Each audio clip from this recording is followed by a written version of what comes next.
Então, tudo normal. Aí, para aumentar um pouquinho a dificuldade, ele pede com o tema da Páscoa. Amém, glória a Deus. Êxodo capítulo 12, versículo 1 até o versículo de número 14.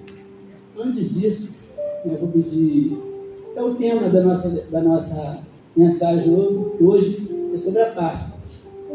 E aí, quando eu falo Páscoa, assim, arremete o que a mente dos irmãos? Tem gente que encheu o bacalhau, pega o chocolate. Coelho também passou na mente da grande maioria. Crianças, as crianças, é verdade, as crianças principalmente. Quando fala em Páscoa, a primeira coisa que ela lembra é chocolate e coelho da Páscoa.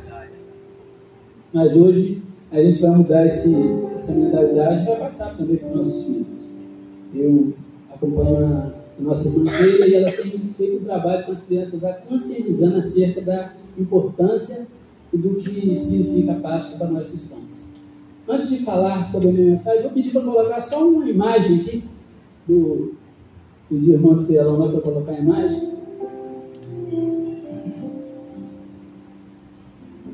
Ela está um pouco desfocada, justamente porque eu tirei ela do G1. Eu fiz questão de tirar do G1, porque esses dias eu assisti no jornal e o G1 mostrou essa imagem e falou que a nossa Páscoa, que a Páscoa dos cristãos protestantes, elas estão permeadas de culturas pagãs, judaicas, por causa do que a gente tem inserido na nossa Páscoa. Por isso que eu falei que quando a gente fala sobre Páscoa, arremete logo a coelho, também a chocolate. E esse coelho e esse chocolate é justamente por causa dessa imagem. Essa é uma deusa Ostara. Ela é a deusa da primavera, considerada pelos celtas uma deusa também da fertilidade. O coelho, ali nos braços dela, nós sabemos que o coelho é um animal muito fértil, cria diversas ninhadas por ano. Parece que de 15 em 15 dias um coelho pode ter uma cria, ou de 20 em 20 dias, é uma coisa absurda. Então o coelho simboliza muito essa fertilidade que essa deusa também representa aos celtas. E ali na mão daquele coelho lá à direita do desenho, também tem um ovo pintado, que também significa renovação. Então dessa deusa aqui, é que a gente ouve falar tanto em Páscoa e a nossa mente logo arremete para coelho e ovo de chocolate. Não tem nada a ver com o cristianismo. Não tem nada a ver com o cristianismo, nem tão pouco o coelho, nem tão pouco o chocolate, nem tão pouco o ovo. Uma tradição em diversas culturas presentear as pessoas com o ovo pintado, porque simboliza a fertilidade. Só que eu acredito que hoje a gente vai entender a verdadeira razão de nós agradecermos a Deus pela Páscoa que significa para nós. Pode tirar essa imagem, por favor? O texto do capítulo de Êxodo 12 diz assim a palavra de Deus, a partir do versículo 1 até o versículo 14. E o Senhor falou a Moisés e Arão na terra do Egito, dizendo: este mês será para vós o começo dos meses, será o primeiro mês do ano para vós. Falai a toda a congregação de Israel, dizendo: no 10º dia deste mês tomarás cada um para si um cordeiro, segundo a casa de seus pais, um cordeiro para cada casa. E se a família for muito pequena para um cordeiro, e ele e seu vizinho mais próximo tome segundo o número de almas, cada homem conforme o seu comer fará conta para o cordeiro. Vosso cordeiro será sem defeito, um macho de 1 ano. Vós o tomareis das ovelhas ou das cabras, e o guardareis até o 14º dia do mesmo mês. E toda a assembleia da congregação de Israel o matará à tarde.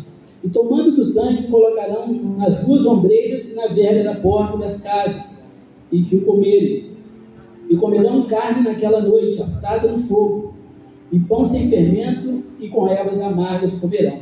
Não comereis dele cru nem cozido com água, mas assado no fogo, a sua cabeça com os pés e as suas entranhas. E não deixareis nada do que restar até amanhã. Até amanhã seguinte. E o que restar disso até amanhã seguinte, queimareis com fogo. E assim comereis com vossos lombos cingidos, vossas sandálias nos pés e vosso cajado na mão. E comereis com pressa, é a Páscoa do Senhor. Porque passarei por toda a terra do Egito nesta noite, e ferirei todos os primogênitos da terra e do Egito, e tanto do homem como do animal, e contra todos os deuses do Egito executarei o juízo. Eu sou o Senhor. E o sangue vos será por sinal sobre as casas em que estiveres, e quando eu vir o sangue, passarei sobre vós, e a praga não estará sobre vós para vos destruir, quando eu ferir a terra do Egito. E este dia vos será por memorial, e fareis dele uma festa por todas as vossas gerações. Fareis dele uma festa por ordenança eterna. Amém? Então, esse texto que nós tiramos aqui está explicando a instituição da Páscoa ao povo hebreu. Nós sabemos que o povo hebreu, a irmã Alessandra deu uma aula brilhante aqui, ela falou um pouco sobre José, é um dos livros que ela admira muito, e o povo judeu ele foi para o Egito justamente na época que José era governador, e lá eles estabeleceram moradias, ficaram lá por um bom tempo. A Bíblia vai dizer que eles ficaram lá por 430 anos. Depois que José tornou-se desconhecido pelos líderes do Egito, esse povo foi escravizado. Esse povo foi escravizado e notava-se, os líderes desse povo notavam que o povo de Israel crescia muito. E eles estavam perdendo o controle da terra, porque o povo crescia muito. Então eles começaram a pesar sobre esse povo que já era escravo, começou a pesar sobre a escravidão deles, começou a aumentar os trabalhos, começou a perseguir, mandou matar os filhos homens. E essa perseguição era sempre crescente. E esse povo começou a clamar a Deus. Começou a clamar a Deus pedindo uma saída daquela terra. E a Bíblia vai dizer que Deus agora levanta Moisés para poder ir até o povo. E a Bíblia está nos dizendo aqui que essa aqui é a 10ª praga. Essa é a 10ª praga que Deus lançou sobre o Egito para tirar o povo ali daquela situação de escravidão. E nessa 10ª praga, a Bíblia vai dizer assim, ó, e o Senhor falou a Moisés e Arão na terra do Egito. Então falou para esses dois homens. E deu ali diretrizes para que eles pudessem fazer para poder tirar esse povo que clamava por uma libertação. E esses homens cumpriram à risca aquilo que Deus havia falado. A primeira coisa que eu quero falar aqui nessa noite é que foi Deus que instituiu a Páscoa. É Deus que, com mão forte, liberou aquele povo. E eu quero te dizer nessa noite que você não saiu das garras do diabo com facilidade. Você pode até não ter percebido, mas houve uma grande batalha para que Deus te resgatasse dos ardis de Satanás e você pudesse estar assentado aqui nessa noite. A nossa Páscoa é Jesus Cristo. Através dele nós estamos aqui nessa noite para adorar o nome daquele que vive e reina para todo sempre. A nossa Páscoa é Jesus Cristo. Mas foi instituído aqui algo que vai nos trazer muito ensinamento. E eu gostaria que você prestasse atenção. Primeiro foi Deus que instituiu a Páscoa. Não foi o homem. Não foi uma invenção humana. O próprio Deus instituiu esse ritual para que pudesse tirar o povo do Egito. No versículo 2, a Bíblia vai dizer assim: este mês será para vós o começo dos meses. Se está instituindo agora que esse mês será para vós o começo do ano, então não era esse mês aqui agora, da primavera, que acredita-se que no hemisfério norte a primavera é entre março e abril, então não era agora o início do ano. E agora Deus institui uma marca inicial de um ano espiritual. E agora marca, para os judeus, um dia, que é melhor do que o seu nascimento, que é o dia da redenção. Porque agora Deus vai redimir esse povo através da obediência deles em cumprir a Páscoa do Senhor. Então este mês agora ele começa a ser um marcador na vida dessas pessoas. Você sabia que você tem 2 datas de nascimento? Evangelho de João, capítulo 3, quando Jesus está dialogando com Nicodemos, Jesus ali fala desse segundo nascimento. É necessário que nasçamos da água e do Espírito. Então Jesus está falando de um segundo nascimento. E Nicodemos pergunta para ele: Senhor, pode um homem ser velho e voltar a entrar no ventre da sua mãe e nascer de novo? Só que Nicodemos está falando do nascimento espiritual. E agora aqui, Deus vai dar uma data de uma redenção, um novo nascimento para essas pessoas. A data mais importante para eles agora, para o judeu agora, passa a ser essa data, a data da Páscoa. A festa mais esperada, mais aguardada. A festa que mais atraía pessoas para Jerusalém era a festa da Páscoa, porque significava a redenção do povo. Satanás, irmão, sempre quis que esse povo olhasse para trás e sentisse saudade do Egito. Da mesma forma que nós, Satanás sempre quer que nós olhemos para trás para a nossa vida e sentimos saudade daquilo que nós vivemos. Mas eu creio que nós fomos lavados e remidos no sangue de Jesus, temos um novo nascimento, e nós olhamos para a cruz, olhamos para frente, onde Jesus nos prometeu morada nos céus um dia. Se você crê, levante a sua mão agora a Deus, porque Ele falou que nos aguarda. Ele foi para um lugar onde há moradas, e lá já está preparando um lugar para mim e para você. Então nós não devemos olhar para trás, devemos olhar para frente. E esse povo, quando Deus institui isso, olha só o que a Bíblia fala. Fala para toda a congregação de Israel, dizendo que no 10º mês tomará cada homem para si um cordeiro, segundo a casa de seus pais, um cordeiro para cada casa. Pede agora também para pegar esse cordeiro é pego um cordeiro de 1 ano, macho, sem mato, ou um cabrito. Alguém aqui já viu um cordeiro de 1 ano? Ou um cabrito de 1 ano? Como é meio? Como ele é dócil. É tão dócil que a Bíblia narra que Jesus, quando foi levado à cruz, a Bíblia diz que ele foi como um cordeiro, ele não abriu sua boca. Porque cordeiro é manso, cordeiro é um ser muito meigo. E agora, uma das ordenanças para esse povo é levar o cordeiro para casa e ficar com ele tratando por 4 dias. Aí eu fui querer saber por que esses 4 dias. E a explicação que eu achei mais interessante é que quando as pessoas levavam aquele cordeiro para casa, ela pegava certa intimidade com aquele cordeiro, ficava como se fosse um pet. Um cordeiro de 1 ano, limpinho, lindo. E no final de 4 dias, esse cordeiro à tarde, ele seria sacrificado por nós mesmos. Eu falei pet, mas não é o pet Covid, não. Eu vi um zuzuzu de sorriso, eu pensei, o que eu falei? Um pet no sentido de animal de estimação. Não pet Covid. E se tornava algo da casa, você criava um laço de afinidade. Eu sou assim, irmãos. Apareceu um cachorro lá em casa, ele ficou lá 4 anos, até com o meu vizinho de pelo, eu matei ele. Fiquei muito triste. Agora apareceu uma gatinha, a gente pegou, castrou e cuida dela, tá dentro de casa. Apareceu um outro gato, parece que é um atrativo. A mãe da pai se matou. Se a gente tinha um cachorrinho, eu falei, Mateus, não deixa ele pegar amor por você não, senão a gente leva.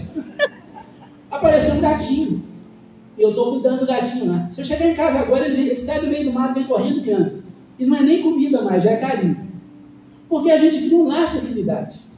E aquelas pessoas, naqueles 4 dias, que tratavam daquele cordeiro ali na mão, fazia carinho, ela pegava um laço de afinidade com aquele cordeiro. E uma das explicações que alguns irmãos nos deram para este cordeiro ficar 4 dias ali depois sacrificado, é o peso de um inocente ser sacrificado para perdão dos nossos pecados. É o peso que Jesus levou na cruz. A Bíblia diz que ele não tinha parecer em formosura, nenhuma beleza viu para que o desejasse. Mas ele foi pendurado no madeiro, ainda que injustiçado. Ele foi pendurado no madeiro, morrendo por mim e por você, para que nós estivéssemos aqui nessa noite, adorando, louvando e exaltando o nome do Senhor. A gente, nós não damos valor a isso. O sacrifício que foi pago na cruz do Calvário foi um alto preço. Todo o peso do pecado da humanidade estava sobre ele naquele momento. Então, quando as pessoas pegavam aquele cordeiro tão inocente para sacrificar, sentiam o peso. Que a palavra de Deus nos diz que sem derramamento de sangue não há remissão de pecados. E ele entendia que, para que o pecado dela fosse redimido, teria que sacrificar aquele cordeiro tão dócil, aquele ser tão frágil. Aparentemente seria uma injustiça, parecia até uma maldade. Você tem que sacrificar aquele cordeiro. Mas isso significava que Jesus Cristo um dia ia se sacrificar por mim e por você, ainda que nós não merecemos nada. mas ele subiu naquele madeiro por vontade própria e deu sua vida para que nós pudéssemos estar aqui nessa noite. Essa é a nossa Páscoa, a morte de Cristo na cruz do Calvário, para que eu e você estivéssemos vida. E a palavra de Deus vai dizer, para que nós tenhamos vida e nós a tenhamos com abundância. Não uma vida qualquer não, uma vida sobejante, uma vida plena. Você tem vida plena nessa noite, sabendo que Jesus morreu na cruz por causa do meu pecado e do seu pecado? Se Jesus não tivesse morrido naquela cruz, até hoje, nós estaríamos sacrificando e não estaria adiantando de nada. Mas Ele se deu para que nós estivéssemos aqui nessa noite adorando e louvando o seu santo nome. Então o sentido do cordeiro, um deles é esse, que simbolizava ali a bondade, a disponibilidade de Cristo em se colocar no meio do seu lugar.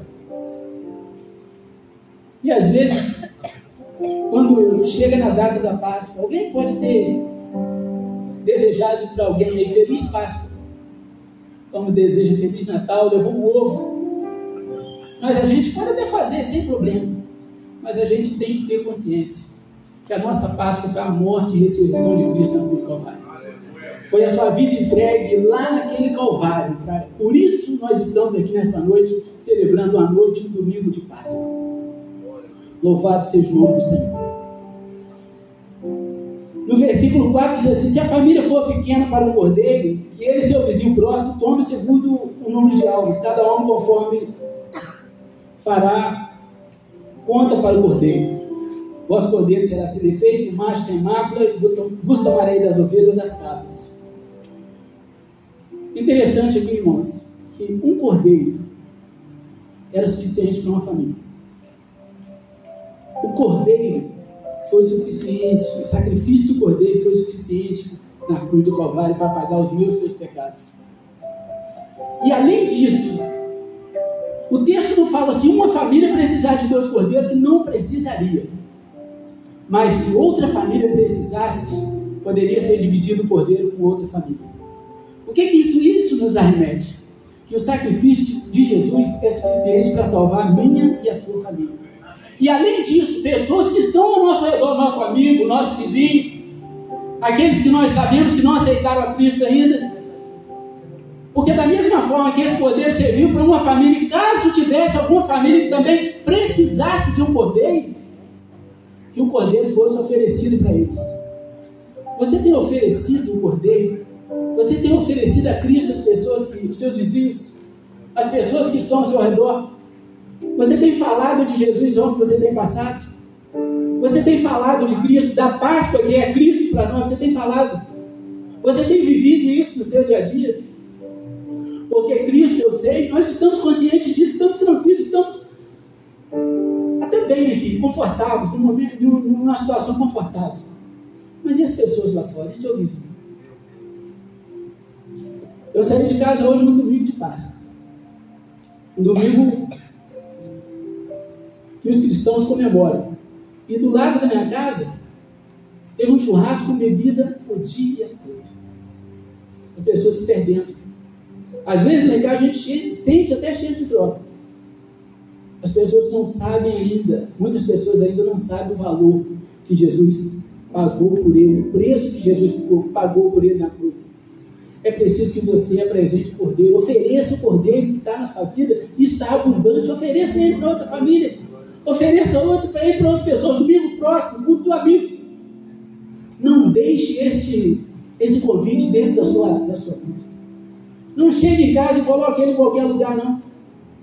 Coloca ele no lugar que você possa orar e lembrar de alguém que precisa de Cristo.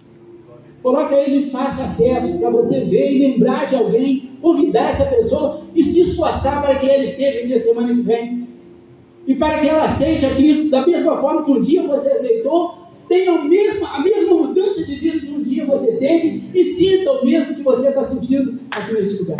Amém. Porque tem pessoas que estão lá fora perdidas e ainda não conhecem esse Cristo que nós falamos, louvamos, adoramos, bendizemos aqui durante os nossos cultos. Então eu te convido a presente a esse Cristo para o seu vizinho, para aquele que tem necessidade. Se ele é farto na sua vida, se ele já foi suficiente para a sua família, apresente ele para outra família, como foi instituído aqui nessa Páscoa. Já que o cordeiro era suficiente para uma família e poderia sobrar, chame o seu vizinho, divida com ele. Conte, vê a situação, conte o número, coloque dentro da sua casa e divida com ele. No versículo 7, e tomarão do sangue, que matarão o cordeiro à tarde, no 14º dia, e tomarão do sangue e colocarão nas ombreiras e na verga da porta das casas que o comerem, e comerão naquela noite assada no fogo. E pão sem fermento com ervas amargas comerão. Esse sangue nas ombreiras da porta, irmãos, eu confesso para os irmãos, eu sou muito curioso. Pensa numa pessoa curiosa, sou eu. E eu pesquisei em Rodrigo Silva, em diversas pessoas que eu sei que são aprofundadores da teologia, arqueólogos. No Egito, as ombreiras da porta, elas tinham algumas inscrições. Essas inscrições eram como se fosse pedindo a Deus, os guardiões, que guardasse a entrada dos maus espíritos dentro daquela casa. O povo judeu não era para aderir a esse costume pagão, mas aderiram. Aderiram tanto que quando eles saíram do Egito, uma das primeiras lutas que eles tiveram, a Bíblia fala que eles sentiram falta das cebolas, sentiram falta das romãs, sentiram falta dos pepinos do Egito, porque eles se acostumaram com aquela cultura. E na casa dos hebreus também, com certeza, nas portas, dos umbrais da porta, não sei se os irmãos sabem o que é umbrais, portal, aduela, os irmãos sabem o que é porta, portal, aduela. Então ali tinha inscrições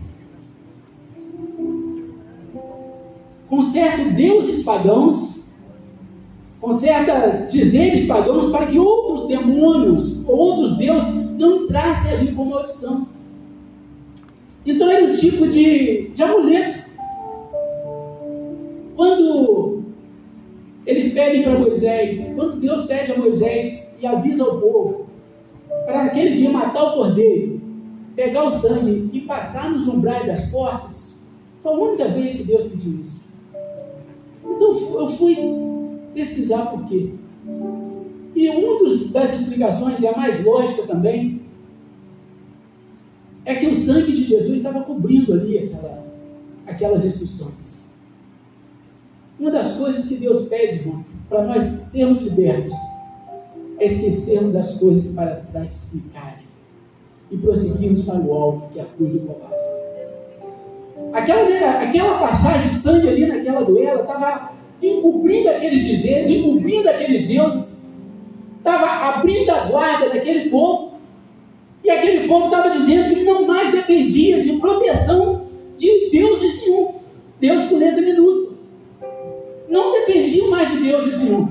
Agora eles confiavam no sangue do cordeiro que estava passado sobre os umbrais da porta.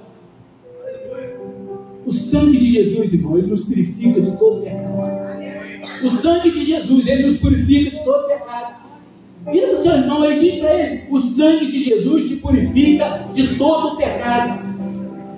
Contra Israel não vale mais encantamento. Aquilo que Deus abençoa, ninguém mais pode amaldiçoar. O sangue de Jesus te purifica de todo e qualquer pecado. Romanos vai dizer que nenhuma condenação há para os que estão em Cristo Jesus, que não andam segundo a carne, mas andam segundo ao Espírito. O sangue nos umbrais das portas significa que nós não dependemos mais de outros deuses, nós só somos dependentes daquele Deus que vive e reina para todos. O Deus verdadeiro, o Deus único. Era a explicação mais lógica que eu encontrei, foi essa. Porque Deus não pediu em momento mais algum os outros utensílios rituais ficaram. Mas o sangue na ombreira, nas portas, ali na verga, nos portais, em momento nenhum Deus pediu. Foi só naquele exato momento para cobrir aquelas instruções. Irmãos, pasmem. Ainda tem cristão que tem amuleto dentro de casa. Você vai na casa do cristão, você encontra uma pirâmidezinha, que é bom, né? Atrai energia positiva. Um elefantezinho com a bunda virada para a porta, também atrai riqueza. Né? Um chinelo virado, as pessoas entram no desespero para poder desvirar. Tem uma escada ali, ai de mim passar debaixo daquela escada. O sangue de Jesus, irmão, nos purifica de todas essas maldições. O sangue de Jesus nos purifica de todos esses apetrechos que Satanás ainda tem tentado colocar em nossa mente para nós olharmos para trás. Nós temos que olhar para frente, para o alto que é Cristo, para a redenção, onde Ele falou que um dia nos aguarda para uma nova ceia. Nós vamos chegar lá. Nós vamos chegar lá. Glória a Deus. Então, após passarem ali o sangue nos umbrais da porta, uma coisa interessantíssima também que é dito aqui: não comereis dele cru nem cozido, mas assado com fogo. Não deixarei restar nada disso pela manhã seguinte, mas queimareis com fogo. Assim comereis com vosso lomo ungido, com vosso sandália nos pés e vosso cajado na mão. Comereis com pressa. Essa é a Páscoa do Senhor. É interessante a gente aprofundar nas coisas de Deus. Esse pedaço do texto aqui, quando diz para não comer nem cozido, mas assado no fogo, é que era mais rápido de ser feito. O cordeiro assado era mais rápido de ser feito. Além de cordeiro ser assado no fogo com cabeça, com pé, com as entranhas, algo interessante chama a atenção, que fala para comer com os lombos cingidos, também com a sandália dos pés, e comer com pressa. Está aqui um costume que o judeu não tem. Esse costume nosso de comer em pé, fast food, parar no drive-thru, comer dentro do carro, naquela correria, o judeu não tem isso. Era um desrespeito com o anfitrião da casa, se você comesse com pressa. Era um desrespeito com o anfitrião da casa, se você comesse calçado. Era um desrespeito com o anfitrião da casa, se você não se lavasse, se ungisse a sua cabeça com óleo, com um unguento cheiroso. Era um desrespeito com o anfitrião. Comer com pressa para os judeus é inimaginável. Mas por que Deus pede para comer com pressa aqui, irmãos? Porque Deus tem pressa, irmãos, de tirar o escravo da mão do seu algoz. Deus tem pressa de tirar o seu algoz de cima do seu escravo. Deus tem pressa, irmão, de nos libertar da mão de Satanás. Deus tinha pressa para fazer o que Ele fez em nossas vidas. Deus tem pressa para salvar aquelas pessoas que estão lá fora. Amém. Por isso que foi autorizado para eles comerem em posição de acabam de comer e corram, porque vai chegar a hora da libertação. É tão interessante isso, irmãos. A gente vê Deus quebrando uma cultura, Deus quebrando o paradigma. Será que todos fizeram isso? Será que todos aceitaram isso? Eu creio que não. Eu creio que muito judeu, conformado com a sua situação de escravo, confortável na sua situação de escravo, não quis entrar nesse ritual para poder sair, se libertar daquela escravidão. Eu creio. Eu até falei com o pastor um tempo atrás, não sei se irmãos devam gravar isso. Tomada com a escravidão.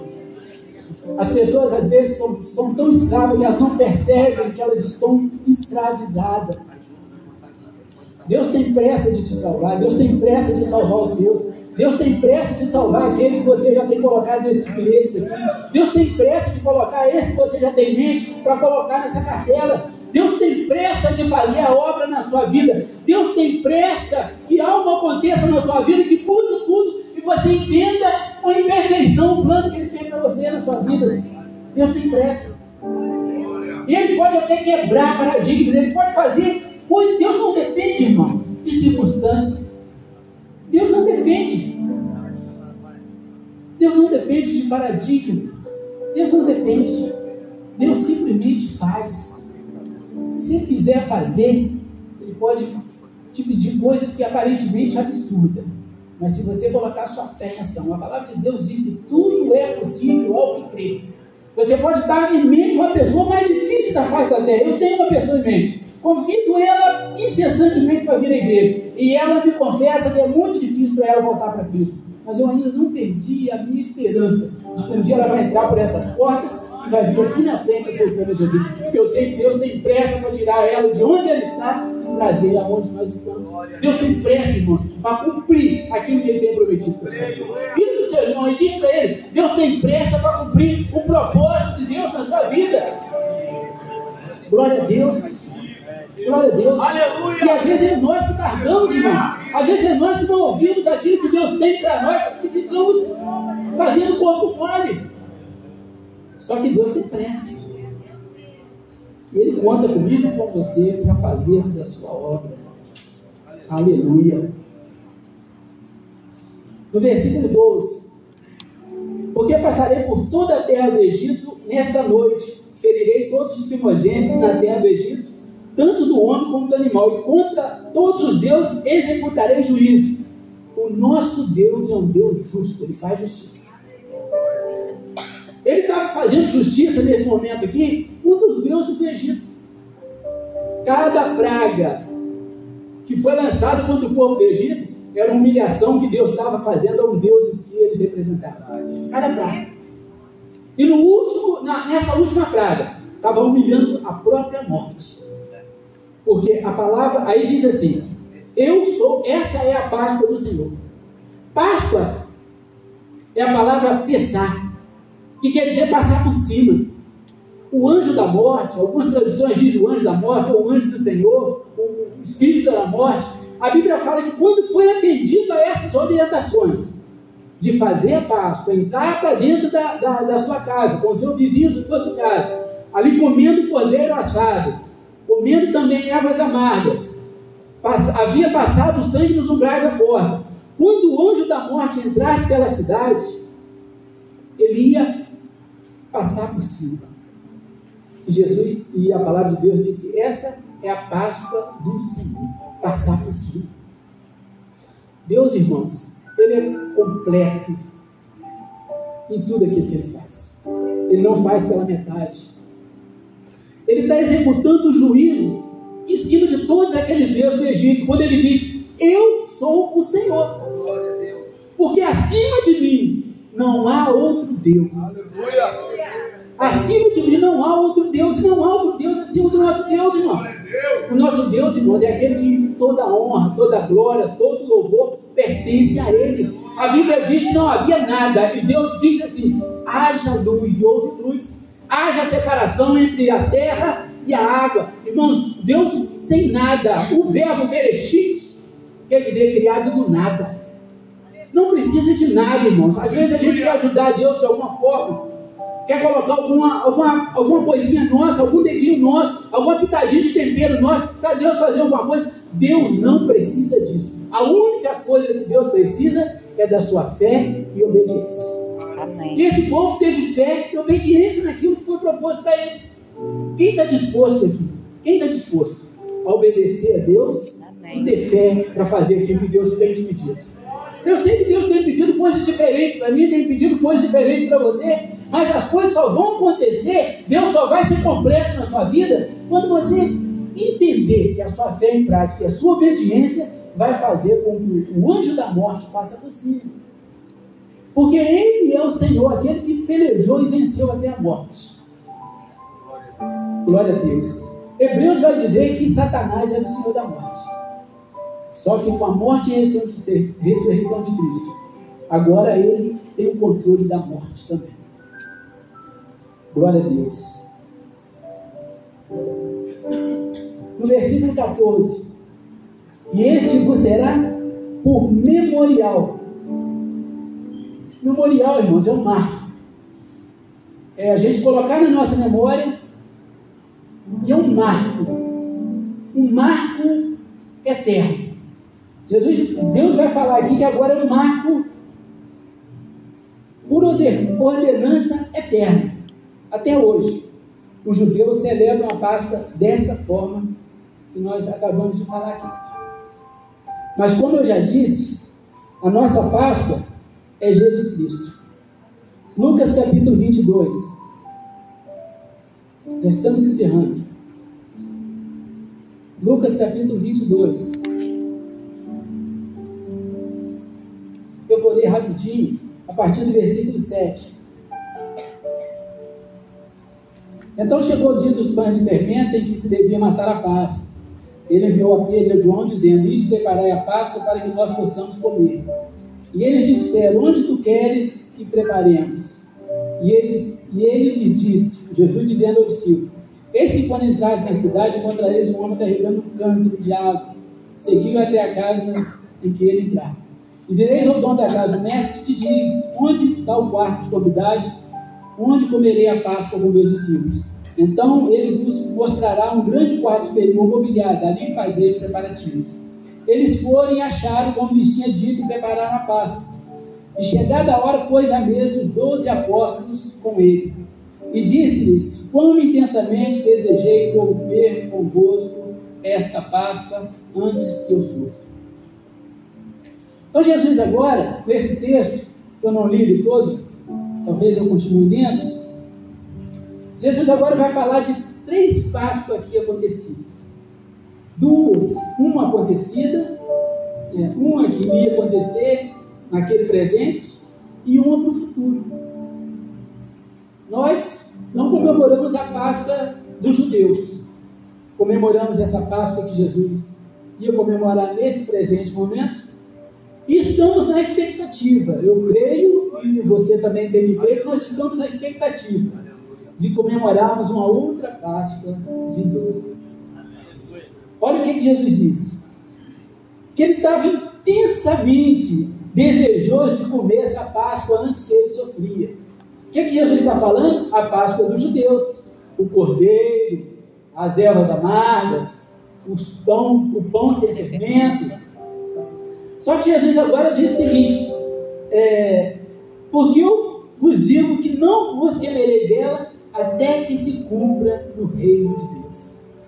Então Jesus agora está falando que além dessa Páscoa que ele estava comendo, dessa que ele ia instituir agora, que haveria uma Páscoa futura, que depois que ele sofresse e não pudesse comer mais dessa Páscoa que ele ia comer no presente momento, haveria uma outra, que ele estava ansioso para comer conosco. Aí agora Jesus institui a nossa Páscoa. A Páscoa que nós devemos celebrar, que nós celebramos ela aqui na nossa igreja 2 vezes por mês.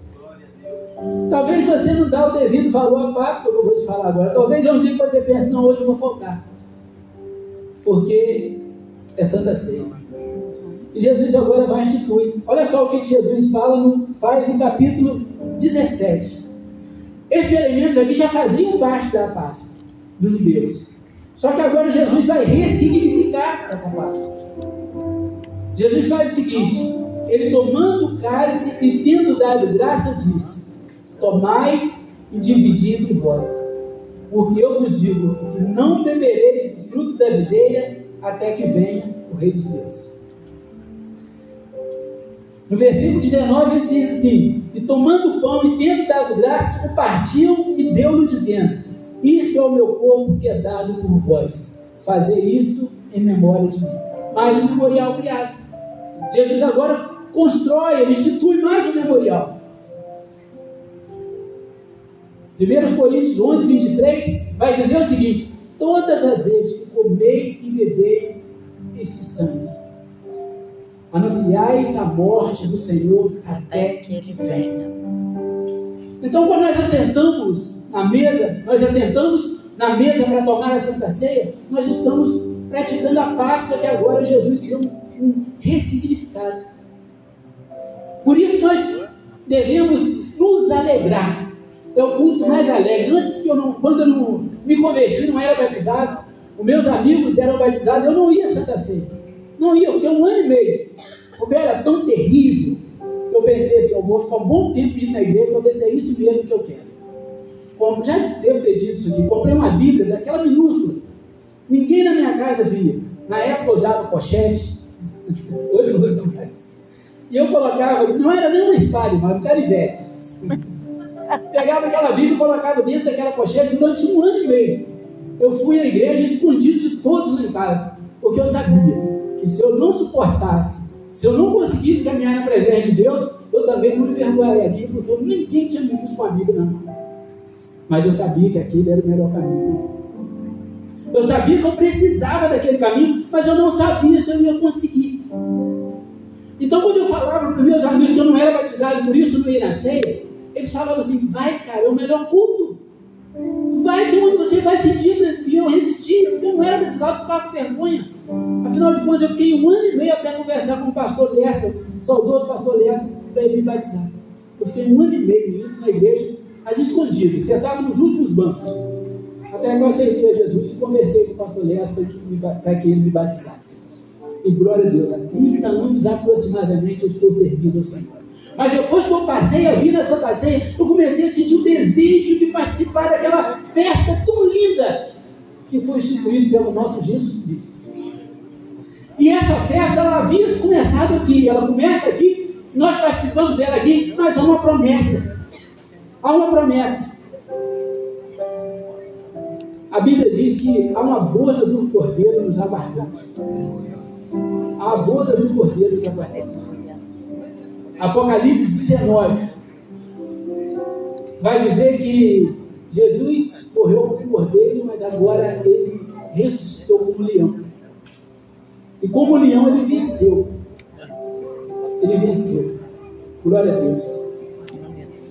Nos arrancou com fortes mãos das garras do diabo. E um dia ele tem uma ceia, ele vai nos preparar uma ceia, onde eu e você assentaremos para participarmos da boda do Cordeiro. E o próprio Jesus, irmãos, ele vai nos servir. Se aqui na Santa Ceia que nós participamos, a gente se sente voando no céu, você imagina quando o próprio Cristo estiver nos servindo lá nos céus. Porque ele prometeu isso. Ele está ansioso, irmão. Se tem uma coisa que Jesus, depois que morreu, ele anseia, é para nós sentarmos nessa mesa e ele nos servir com todo carinho. Quando Jesus vence como leão,